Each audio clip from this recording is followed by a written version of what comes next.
Olá a todos, eu sou o Leitor e esta é a história interminável de Michael Ende. Capítulo 5. Os dois solitários. E Atreio? Ao voltar a si foi assaltado pela dúvida. O mais certo era ter sido enganado por Igramol, porque ao despertar viu-se no meio do deserto pedregoso. Dificilmente conseguiu pôr-se de pé e pôde então ver que se encontrava num sítio montanhoso e ermo, mas completamente diferente. Toda a região parecia feita de ardósias cor de ferrugem que, amontoadas e imbricadas umas nas outras, formavam numerosas torres e pirâmides estranhíssimas. O solo, no meio delas, era revestido de ervas e moitas raquíticas. O calor era abrasador. Toda a paisagem se mostrava banhada pela luz crua do sol, tão crua que quase cegava. Protegendo os olhos com as mãos, Atreio avistou a cerca de 1 milha de distância um pórtico de pedra de forma irregular, formado por ardósias colocadas horizontalmente e que devia ter uns 100 pés de altura. Seria a entrada para o Oráculo do Sul? À primeira vista, para lá da porta, existiria apenas uma interminável planície deserta, sem construções, sem templos. Nada que se parecesse com a morada de um oráculo. Estava ele a pensar no que havia de fazer quando subitamente ouviu uma voz grave e sonora como bronze. Atreio! Disse a voz, repetindo. Atreio! Voltou-se e viu surgir atrás de uma das torres cor de ferrugem o dragão da sorte. Derramava sangue das várias feridas e estava tão fraco que mal conseguia arrastar-se para junto de Atreio, mas piscou alegremente um dos olhos cor de rubi e disse: Não fiques tão admirado, Atreio, por eu também estar aqui. Eu estava, a bem dizer, paralisado quando a teia de aranha me envolvia, mas isso não me impediu de ouvir tudo o que Igramol disse. Pensei para comigo que, tendo sido mordido por ela, também podia aproveitar o segredo que ela te confiou. Foi assim que pude escapar. Atreio estava deslumbrado. Custou-me abandonar-te a Igramol, disse. Mas que podia eu fazer? Nada, respondeu o dragão da sorte. Mas a verdade é que me salvaste a vida, embora com a minha contribuição. Mais uma vez piscou o olho. Não já o mesmo, mas outro. Apenas 1 hora, disse Atreio. É o que nos resta para viver. Sinto que o poder da peçonha de Igramol é cada vez mais forte. Para um veneno existe sempre um contraveneno, respondeu o dragão branco. Vais ver que tudo se resolve. Gostava de saber como, replicou Atreio. Também eu, disse o dragão. Mas aí é que tudo começa a resolver-se. A partir de agora, tudo te vai correr bem. Eu continuo a ser um dragão da sorte. Mesmo na teia de aranha, eu nunca perdi a esperança. E como vês, tinha razão. Atreio sorriu. Diz-me uma coisa. Por que é que vieste para aqui e não para outro local mais favorável, onde talvez pudesses sarar? A minha vida pertence-te. Se a quiseres aceitar, respondeu o dragão. Disse para comigo que ias precisar de uma montada para a tua grande busca. E vais ver, voar como o vento a cavalo num dragão da sorte é muito melhor do que caminhar sobre os 2 pés ou mesmo galopar num bom cavalo. Estás de acordo? Com certeza, respondeu Atreio. Informo-te, disse o dragão, que o meu nome é Fushur. Pronto, Fushur, disse Atreio. É melhor calarmo-nos, porque está prestes a esgotar-se o pouco tempo de vida que nos resta. Temos de fazer qualquer coisa. O que poderá ser? A sorte o dirá, respondeu Fushur. Nada mais há a fazer.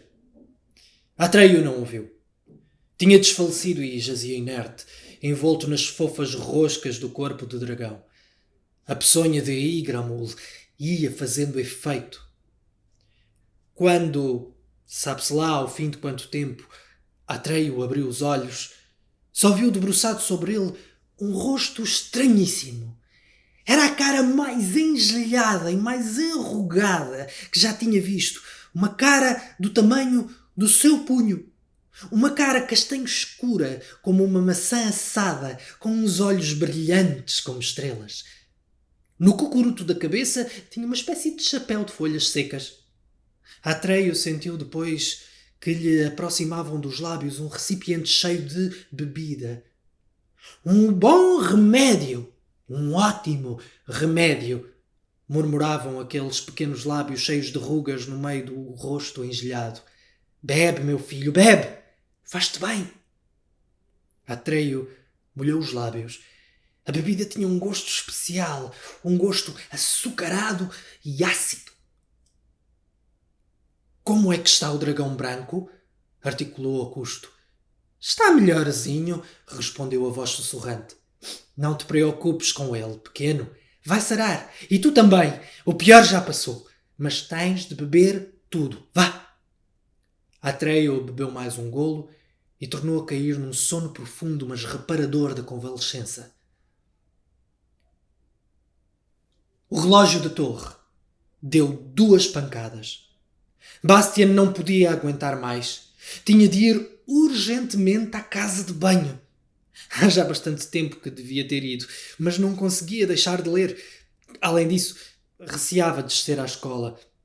Repetia a si próprio que não fazia mal, que estava tudo vazio, que ninguém o veria. Mesmo assim, tinha receio, como se a escola fosse um ser vivo que estivesse a observá-lo. Mas desse para onde desse, tinha de ir lá. Pôs o livro aberto nos colchões de ginástica, levantou-se e encaminhou-se para a porta do sótão. Com o coração em sobressalto, ficou algum tempo à escuta. Estava tudo silencioso. Puxou o ferrolho, rodou lentamente a chave da enorme fechadura até que a porta se abriu com um grande rangido. Saiu para fora em piugas e deixou ficar a porta aberta para, ao voltar, não ter de fazer barulho inutilmente. Desceu furtivamente a escada até ao primeiro andar. Tinha na frente o corredor compridíssimo, com as portas das aulas pintadas de verde escuro. A casa de banho dos alunos ficava no outro extremo. Bastian, atrapalhado, começou a correr o mais que podia. Chegou no derradeiro momento ao abrigo salvador. Enquanto estava sentado na pia, perguntou a si mesmo por que é que os heróis das histórias nunca têm problemas semelhantes. Uma vez, quando era muito mais pequeno, na aula de catecismo, tinha feito uma pergunta. Se Jesus Cristo, como homem que era, teria tais necessidades, uma vez que comia e bebia como um homem vulgar. Toda a aula rebentou em gargalhadas e o professor marcou-lhe na caderneta uma falta por mau comportamento. Bastian ficou sem resposta para a pergunta. Mas não a tinha feito para se mostrar insolente. Com certeza, pensava agora, estas coisas são acessórias, têm pouca importância, que não é preciso falar delas nas histórias. A verdade é que, para ele, tinham muitas vezes assumido uma importância desesperada e humilhante. Estava aliviado. Puxou o autocolismo e preparava-se para sair quando, de repente, ouviu passos no corredor. Alguém abria e fechava sucessivamente todas as portas das aulas. Os passos aproximavam-se cada vez mais. O coração de Bastian batia a pontos de rebentar. Onde é que se podia esconder? Ficou parado no mesmo sítio, paralisado. A porta das casas de banho abriu-se também, mas de tal modo que dissimulou Bastian. Entrou o porteiro da escola. Deu uma vista de olhos a cada uma das casinhas. Ao chegar àquela onde a água corria ainda e o puxador da água balouçava, ficou parado, confuso. Disse qualquer coisa entre dentes, mas ao ver que a água parava de correr, encolheu os ombros e saiu. O ruído dos passos afastou-se enquanto descia a escada. Durante aquele tempo todo, Bastian Não se atreveu a respirar. Fez uma inspiração profunda. No momento de sair, notou que lhe tremiam os joelhos. Escapuliu-se prudentemente e o mais depressa que pôde ao longo do corredor com portas verdes. Subiu a escada e chegou ao sótão. Só depois de ter fechado e aferrolhado novamente a porta é que a tensão lhe abrandou. Deixou-se cair com um suspiro profundo nos colchões, embrulhou-se nos cobertores militares e voltou ao livro. Quando Atreio despertou pela segunda vez, sentia-se fresco e bem disposto. Levantou-se. Era noite. Brilhava a lua e Atreio viu que se encontrava no sítio em que tinha desmaiado, ao lado do dragão branco. Fuxur também lá estava, respirando calma e profundamente. Parecia dormir que nem uma pedra. Todas as suas feridas tinham sido pensadas. Atreio viu que tinha também no ombro um penso, feito não de tecido, mas de ervas e fibras vegetais.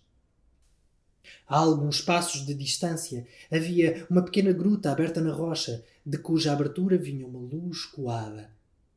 Sem mexer o braço esquerdo, Atreio levantou-se cautelosamente e encaminhou-se para a boca da gruta. Esta era tão pequena que teve de se baixar e, espreitando, viu uma sala parecida com uma cozinha de alquimista em modelo reduzido. Mais fundo crepitava alegremente o lume na lareira. Por todo lado havia caldeiras, vasos e frascos de formas estranhas. Numa prateleira amontoavam-se ramos de plantas secas. A mesinha que estava no meio e o resto dos móveis pareciam ter sido feitos a partir de raízes. A casa, no seu conjunto, tinha um aspecto aconchegado. Só quando ouviu tossir é que Atreio descobriu um homenzinho sentado num cadeirão junto da lareira. Tinha na cabeça uma espécie de chapéu feito com o pau de uma raiz, com todo o aspecto de um forno de cachimbo invertido. A cara dele era acastanhada e enrugada, como a que tinha visto ao despertar pela primeira vez. Mas este usava um par de óculos em cima do nariz e as suas feições pareciam mais marcadas e preocupadas. O homenzinho lia um livro que tinha sobre os joelhos. De outra sala, mais ao fundo, saiu então uma segunda criatura, igualmente minúscula, e Atreio reconheceu o ser que o tinha tratado anteriormente. Só agora dava conta de que era uma mulher. Além do chapéu de folhas, envergava, tal como o homenzinho sentado à lareira, uma espécie de hábito de frade, aparentemente feito também de folhas secas. Cantarolava. Parecia contente da vida. Esfregava as mãos, ao mesmo tempo que se irandava em redor de uma panela que estava pendurada sobre o lume. Ambas as criaturas davam pelo joelho a Atreio. Era evidente que pertenciam à família dos gnomos, a qual tem muitas ramificações, se bem que estes pertencessem à espécie mais corrente. «Não te ponhas na frente da luz, mulher!» resmungou o homenzito. «Estás a incomodar-me nos meus estudos!» «Tu e os teus estudos!» retorquiu-lhe a mulher. «A quem é que isso interessa? O que interessa agora é preparar o elixir da cura. Os dois que estão lá fora precisam dele.» «Os dois que estão lá fora», disse o homenzinho irritado, «vão precisar ainda mais dos meus conselhos e da minha ajuda.» Pois é», retorquiu-lhe a mulherzita, «mas depois de estarem curados. Tira-te lá daí, velho!» O gnomo, barafustando, afastou o cadeirão do lume. Atreio tossiu para revelar a sua presença. O casal dos gnomos voltou-se para o ver. «Aí está ele já curado», disse o homenzito. «Agora é a minha vez.» «Ora, essa!» gritou a mulher. «Eu é que decido se ele está ou não está curado. A tua vez é quando eu disser.» E voltou-se para Atreio. «Podíamos convidar-te a entrar, mas para ti é muito acanhado. Espera lá um segundo. Vou já examinar-te.» Moeu depois no almofariz qualquer coisa que a seguir deitou na panela. Lavou seguidamente as mãos, limpou-as ao vestido e disse ao homenzito: «Ei, Angiwook! Ficas aí sentado até eu te chamar, ouviste?» «Está bem, Urgle. Está bem», resmungou o gnomo. A mulher saiu da gruta, De baixo para cima, examinou Atreio, franzindo o sobrolho. Então, parece que já está bom de tudo, não é? Atreio acenou que sim. A mulherzita subiu a uma saliência rochosa da altura de Atreio e sentou-se. Não tens dores? Quis saber. Nada que valha a pena falar, respondeu Atreio. O quê? Replicou com rudeza a mulherzita de olhar faiscante. Dói-te ou não te dói? Dói, explicou Atreio. Mas não faz mal. Não interessa. Interessa-me a mim? Resmungou Urgle. É muito bom os doentes saberem dizer ao médico onde é que lhes dói. O que é que tu percebes, meu fedelho? Tem de te doer porque ainda estás a sarar. Se não doesse nada, é porque o braço já estava morto. Desculpe, disse Atreio, que se sentia como uma criança repreendida. O que eu queria dizer... Queria agradecer-lhe. Ora, atalhou Urgle com brusquidão. Afinal de contas, o meu mistério é curar. Fiz o meu dever. E o meu velho Endiwook viu o pentáculo pendurado ao teu pescoço. A nós só nos competia fazermos o que fizemos. E Fuxur? Perguntou Atreio. Como é que ele está? Quem é ele? O dragão branco. Ah, sim. Ainda não sei. Foi mais mordido do que tu. Também é verdade que aguenta muito mais do que tu. Mas vai correr tudo bem. Julgo que se vai curar. O que ele precisa é de descansar algum tempo. Mas onde é que apanhaste esta peçonha? De onde é que vieste a uma tal velocidade? E para onde ides? Quem és tu, afinal? Endiwook encontrava-se também à entrada da gruta e ouvia as respostas que Atreio dava às perguntas da velha Urgle. De repente, adiantou-se e exclamou. Cala a boca, mulher! Agora é comigo! Voltou-se então para Atreio, tirou o chapéu em forma de cachimbo invertido, coçou a cabecita calva e disse: Não te ofendas com os modos dela, Atreio. A velha Urgle fala com uma certa aspereza, mas é sem má intenção. O meu nome é Endiwook. Chamam-nos também os dois solitários. Já tinhas ouvido falar de nós? Não, respondeu Atreio. Endiwook ficou um tanto ofendido. Pois é, declarou. Tu não frequentas os círculos dos sábios. Senão já terias ouvido dizer que não podes encontrar conselheiro melhor do que eu no caso de quereres ir ter com o Yulala. Bateste na porta indicada, rapaz. Deixa-te de prosápias, interrompeu a velha Urgle. Posto o que desceu do rochedo em que estava empoleirada e desapareceu dentro da gruta resmungando entre dentes. Endiwook deliberadamente não deu ouvidos a esta crítica. Posso explicar-te tudo, continuou. Estudei tudo a fundo ao longo da vida inteira. Instalei um observatório só com essa finalidade. Vou, muito em breve, publicar uma grande obra científica sobre o oráculo. Intitula-se O Enigma de Uyulala resolvido pelo professor Endiwook. Não soa nada mal, pois não? Infelizmente, faltam-me ainda certas coisas. Podias ajudar-me, pequeno? Um observatório? Perguntou Atreio, que não conhecia esta palavra.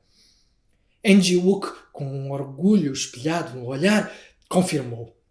Com um gesto, convidou Atreio a segui-lo. Pelo meio das ardósias serpenteava uma vereda que, sempre a subir, desenhava muitas curvas. Em certos sítios, onde o declive era maior, tinham sido construídos pequenos degraus, demasiado pequenos para os pés de Atreio. Conseguia, evidentemente, ultrapassá-los de um só passo. Mesmo assim, tinha uma certa dificuldade em acompanhar o gnomo que caminhava rapidamente mais adiante. Está a luar esta noite, disse Endiwook. Vais poder vê-la. Quem? Perguntou Atreio. O Yulala? Endiwook fez um gesto irritado de negação e continuou a caminhar. Chegaram finalmente ao cimo da torre rochosa. O chão era plano, mas num dos lados erguia-se uma espécie de parapeito natural. Uma mesa de pedra em forma de balustrada.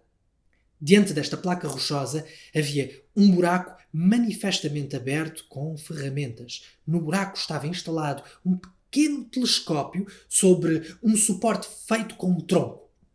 Enjiwook olhou através do aparelho, regulou-o, rodando alguns parafusos, abanou a cabeça com ar de satisfação e convidou Atreio a olhar também.